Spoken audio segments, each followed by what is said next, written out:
I got so much motherfucking design on right now.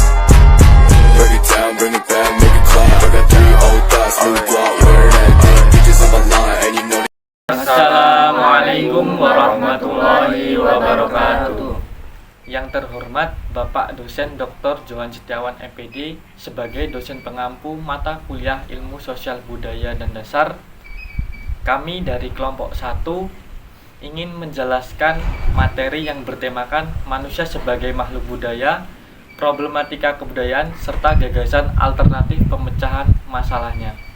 Saya Ahmad Hirmanto, NPM 2325001 sebagai moderator. Saya Muhammad Nurrozi Khoir, NPM 23250026. Saya Risma Nurmanasari, NPM 23250008. Saya Anissa Sofiani, NPM 23250007. Saya Muhtar Effendi, NPM 23250005. Saya Ikhwan At-Tamimi, NPM 23250012. Di sini saya akan menjelaskan materi yang pertama, yaitu hakikat manusia sebagai makhluk budaya. Indonesia memiliki kekayaan yang berlimpah, beragam suku, bahasa, dan bangsa. Indonesia juga memiliki perangai-perangai fisik tertentu, misalnya cara berjalan, cara makan, duduk, cara tidur. Sekian penjelasan dari saya. Itu adalah apresiasi terhadap kemanusiaan dan kebudayaan. Yang pertama, manusia dan kemanusiaan. Kemanusiaan merupakan prinsip atau nilai yang berisi keharusan atau ketentuan untuk berkesesuaian dengan hakikat manusia, bisa dipandang segmental atau dalam arti parsial. Yang kedua, manusia sebagai kebudayaan. Dalam bahasa Inggris, kebudayaan sebagai kultur yang berasal dari kata lain color, yaitu mengolah atau mengerjakan. Berikut di sini ada beberapa definisi tentang kebudayaan. Yang pertama yaitu menurut ahli yang bernama Andreas Evinka menyatakan bahwa kebudayaan merupakan kandungan keseluruhan pengertian nilai norma ilmu pengetahuan. Kemudian yang kedua, menurut Edward D. Taylor mengemukakan bahwa kebudayaan merupakan keseluruhan yang kompleks yang di dalamnya terkandung pengetahuan, kepercayaan, kesenian, moral, hukum, adat istiadat, dan kemampuan lainnya yang dapat diperoleh oleh seseorang sebagai bermasyarakat. Nah, bawah. Dan dipotong aja. Atasnya lagi. Atasnya nih, Baik. Dari beberapa definisi tersebut dapat diperoleh pengertian mengenai kebudayaan sebagai sistem pengetahuan yang meliputi sistem ide atau gagasan yang terdapat dalam pikiran manusia sehingga dalam kehidupan sehari-hari kebudayaan tersebut bersifat abstrak. Kemudian yang kesemuanya ditujukan untuk membantu manusia untuk. Selanjutnya materi yang ketiga, etika dan estetika budaya. Pengertian etika adalah ajaran tentang baik dan buruk yang diterima umum tentang sikap, perbuatan, kewajiban, serta tingkah laku dan sebagainya. Selain itu, pengertian estetika dikaitkan dengan kata indah sebagai keindahan atau seni. Estetika dengan nilai-nilai indah dan nilai-nilai jelek. Nilai estetika berarti nilai tentang keindahan. Untuk selanjutnya, etika manusia dalam berbudaya. Etika manusia dalam berbudaya ada 4. Selanjutnya, etika manusia dalam berbudaya. Etika manusia dalam berbudaya ada 4. Yang pertama, norma etik berhubungan dengan manusia sebagai individu. Yang kedua, ada asal atau sumber norma etik. Yang ketiga, ada budaya atau kebudayaan.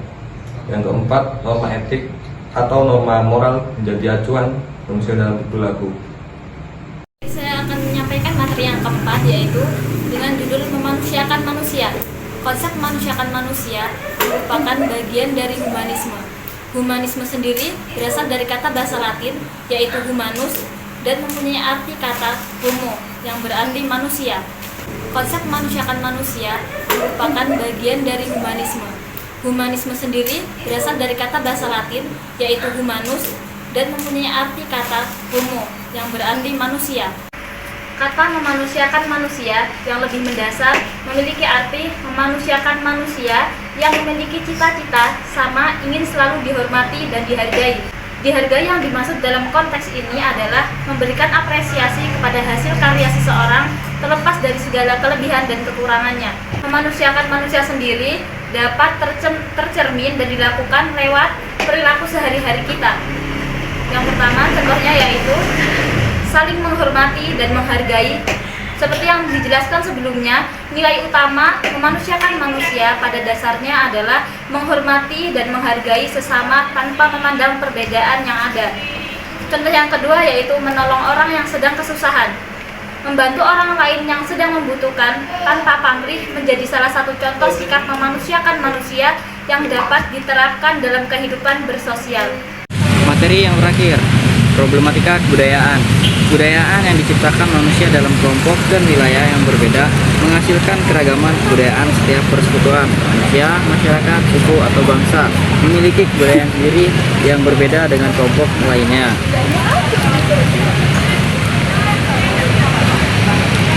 Problematika kebudayaan yang pertama yaitu penyebaran kebudayaan. Difusi atau penyebaran kebudayaan adalah proses penyebaran unsur-unsur kebudayaan dari satu kelompok ke kelompok lainnya. Ada beberapa dalil tentang penyebaran kebudayaan. Yang pertama, ada beberapa dalil tentang aspek perubahan kebudayaan. Yang pertama, aspek atau unsur budaya selalu masuk tidak secara keseluruhan, melainkan individual. Yang kedua, kekuatan menembus suatu budaya berbanding terbalik dengan nilainya semakin tinggi dan aspek budaya. Yang ketiga, jika satu unsur budaya masuk, maka akan ada unsur budaya lain. Yang keempat, aspek atau budaya yang di tanah asalnya tidak berbahaya bisa menjadi berbahaya bagi masyarakat yang didatangi. Problematika kebudayaan yang kedua yaitu perubahan kebudayaan. Perubahan kebudayaan adalah perubahan yang terjadi sebagai akibat dari adanya ketidaksesuaian antara unsur-unsur budaya yang berbeda. Problematika kebudayaan yang terakhir yaitu pewarisan kebudayaan adalah proses pemindahan, penerusan, pemilikan, dan pemakaian kebudayaan dari generasi ke generasi yang berkesinambungan.